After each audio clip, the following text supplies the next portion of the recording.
She fixed me with an icy stare and said, "I don't cook for you. I cook only for my children. You're a grown man. Handle your own food." I didn't argue. I didn't say a word. 6 weeks later, when the divorce papers landed in her hands, her scream of, "You're destroying our marriage over one dinner?" echoed through the house louder than any plate she ever set in front of me. I remember it was a Tuesday. Days blur together when you're just surviving the grind. I walked in around 7, bone-tired from work, dreaming of nothing more than kicking off my shoes and unwinding. The house was mine, bought and fully paid for long before I ever met Sarah.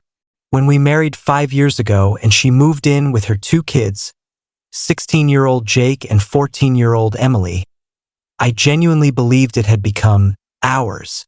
The smell of roast chicken drifted through the air. For one brief second, my shoulders dropped. A home-cooked meal. Perfect. I stepped into the kitchen. Sarah was leaning against the counter, scrolling TikTok. The kids were at the table, plates loaded with chicken, mashed potatoes, and green beans, laughing at something on Jake's phone. Looked like a normal family night. I dropped my keys in the bowl. "Hey everyone. Smells amazing, babe." Sarah didn't even glance up. "Hey." The kids muttered a quick hi. I grabbed a plate from the cabinet and reached for the serving dish still on the stove. Plenty of food left, half a chicken, heaps of sides. Then Sarah spoke. Her voice wasn't loud. It was flat, dead. "There's none for you." I froze. "Sorry." She finally looked at me, face blank. "I didn't make enough for you. I cooked for me and my kids." I glanced at the platter again. "Easily enough for 2 more people. There's plenty here. I'll just take a smaller portion." "No," she cut in, ice cold. "I don't cook for you, Mark. I only cook for my children. You're a grown man. Figure it out." Then she went right back to her phone. The kitchen went silent. The kids suddenly found their plates fascinating. The warm, cozy smell turned sour in my mouth.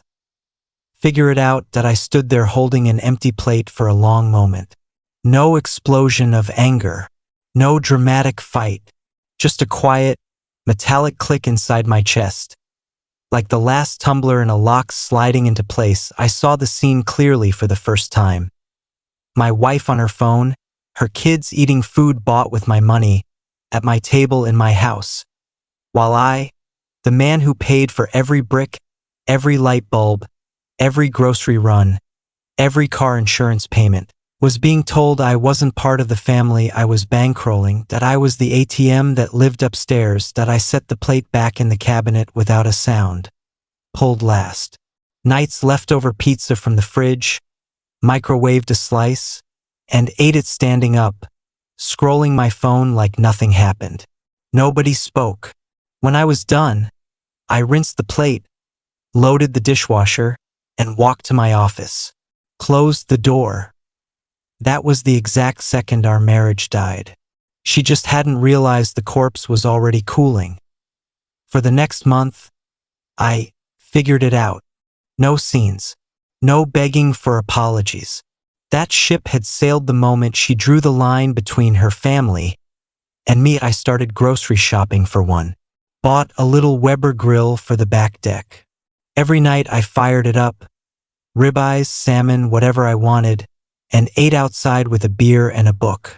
I canceled the automatic transfer that dumped money into her household account every Friday, the one that mostly paid for her and the kids' clothes, Starbucks runs, and random Amazon hauls. Bills stayed paid, mortgage, utilities, Wi-Fi, but the extra river of cash dried up overnight. She noticed fast. A week in, she cornered me. "The grocery card got declined, and you didn't transfer money this week. What's going on?" I didn't look up from my laptop. "I'm figuring it out, just like you told me to. I buy my own food now, so I adjusted the budget." "Mark, this isn't funny. The kids need things. Your kids are welcome to anything I cook. And if you need groceries for the 3 of you, The joint checking account still works. That account had maybe $400 in it. She stared like I'd slapped her. She thought I was being petty. She had no idea I had simply accepted the new hierarchy she'd announced and was now living by it. While she fumed, I was busy elsewhere. I retained the best divorce attorney in the city. Laid everything out. The ironclad prenup that protected the house and my pre-marriage assets. 5 years of bank records proving I was the sole provider. And yes, the chicken incident. He actually smirked. That's one of the cleanest examples of marital estrangement I've ever heard. Papers were drawn. A process server delivered them on a Friday. While I grilled a New York strip on the deck, I heard the front door, then her footsteps, then the envelope ripping open. 30 seconds later, she burst onto the patio waving the papers like a white flag of war. What the hell is this? I flipped my steak. Petition for dissolution of marriage, Sarah. You're divorcing me? Over dinner? You're throwing away 5 years because I didn't make you a plate one night. I finally met her eyes. No, I'm ending it because you made it crystal clear I'm not your husband. I'm your landlord and your personal bank. You cook for your kids, not me? Fine. Now you can figure out how to feed, clothe, and house your kids without my money. Good luck. For the first time, real fear flickered across her face. She finally understood it was never about the chicken. Update 1 week after service, the house feels like a Cold War bunker. Sarah alternates between hysterical phone calls locked in her room and stomping around slamming cabinets. The kids have gone full ghost mode. Her mother Brenda rang me ready for combat. You're divorcing my daughter because she didn't plate you chicken. Have you lost your mind? Brenda, it's not about the chicken. It's about being told in my own home that I'm not part of the family I solely support. Tell Sarah my attorney's contact info is on the paperwork. We're done talking directly. Next tactic. Weaponizing the kids. Sarah sat me down, eyes red, voice syrupy. Think of Jake and Emily. You're ripping them out of their home over your pride. I've thought about them plenty. This house is my separate property. Prenup, paragraph 4. Their next home will depend on whatever you can provide. That's on you now. She went pale. She truly never believed the prenup would matter. Her lawyer fired off the first salvo, demanding the house, lifetime alimony, and, my personal favorite, child support for kids who aren't mine. My attorney laughed so hard he had to put the phone on mute. We responded with a polite reminder that the house is mine. B. Alimony will be short-term and modest, and C. No judge on earth is making me pay child support for non-biological children whose father is still breathing. 2 nights ago, she tried the grand gesture. Made my favorite lasagna, set the table for 4, greeted me at the door with a soft, I made dinner for all of us. I smelled the desperation from the driveway. Thank you, I said, walking straight past. I've got plans. Grabbed my keys and ate a burger at the pub instead. The look on her face was worth more than the cow that lasagna came from. She's not sorry she hurt me. She's sorry the gravy train derailed. Update 2 1 month post-service basically polite strangers sharing Wi-Fi. All communication goes through attorneys now. Her demand everything strategy crashed into the prenup like a bird into a clean window. Child support claim got laughed out of the preliminary hearing. Judge actually said, nice try, counsel. On the record. She pivoted to dirty tricks.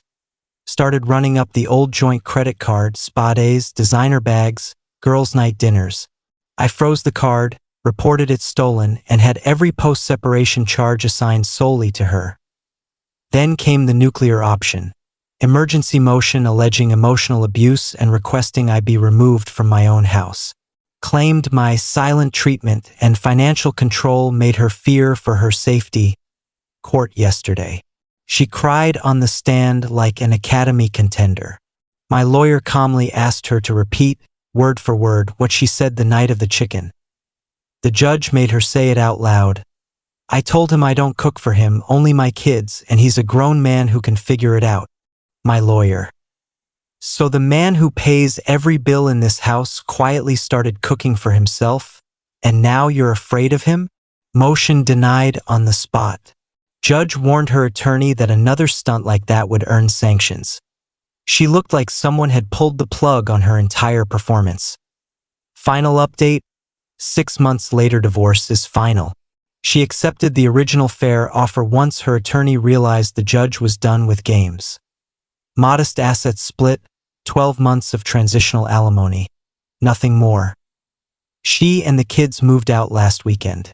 The silence after that door closed for the last time was the sweetest sound I've ever heard. Word is reality hit hard and fast.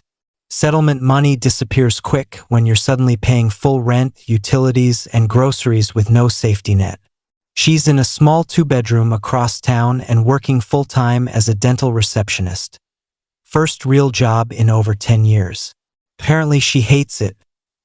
Jake actually called me a couple weeks ago about college questions. At the end he said, "Mom keeps saying you ruined everything. But that night with the dinner, we heard what she said. It wasn't cool. You didn't ruin anything. She did." That one sentence healed more than any settlement check ever could. My house is mine again. Grill's always hot. Beer's always cold. Friends come over. Life is quiet, simple, and peaceful. The cost was high: money, stress, 5 lost years, but I got my self-respect back, and no price tag comes close to that. She thought telling me to figure it out would put me in my place. Turns out it just showed me the exit, so I figured it out. I figured out how to protect what's mine. I figured out how to walk away clean. And now she's the one figuring it out. Rent, bills, alarm clocks, exhaustion. Her final scream of "You're ending this over dinner?" proved she never understood what she actually lost. She didn't lose a husband that night. She lost the lifestyle she thought she was entitled to keep forever, while treating the man who provided it like an outsider. I eat steak on my deck every night now, and it tastes like freedom. Thanks for listening.